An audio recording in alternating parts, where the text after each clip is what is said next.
along the crack tip. So this horizontal axis is the measure of the distance from the crack tip to the point you say measure the stress there. Now vertical axis again is the stress. Now that solid line is the true stress distribution here. Now this dashed line, that line we mark LEFM. That line is calculated based on the stress intensity factor Ki. Okay. Now this dashed line here use HRR. So that line is calculated using the J integral expression. Now as you can see here, HRR expression in this region is fairly close to the crack tip even. So when the plastic loop is fairly small, and that calculation is reasonably okay. And similarly in that region, so even the Ki also give you fairly good results. So that's why in this situation you could apply stress intensity factor as a measure of the toughness. So this first row is talking about that one. Now the second row, if you look at the second row now, basically again, so this is the crack.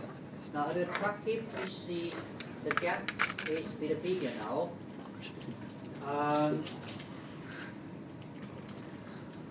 Now basically it's bigger, so then therefore the plastic zoom is also fairly big. Now in this situation, so if you look at the solid line, that's the true stress distribution. Yeah.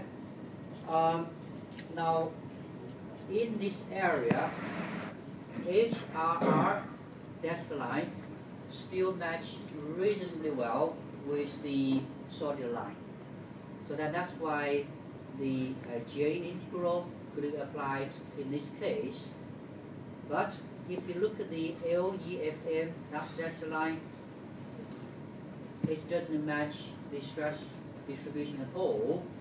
So that's why the stress intensity factor method can be applied in that region. So that's the second row. Now the third row, now look at the crack tip here. So it's opened even bigger. So that plastic region becomes even bigger. So in that case, if you look at the true stress distribution now, that's solid line. Then you look at the HR distribution dashed line, LEFM dashed line there. So none of this dashed line match the true stress distribution well. So then therefore you see in this situation, even the J integral cannot be applied to this situation, neither CT or D.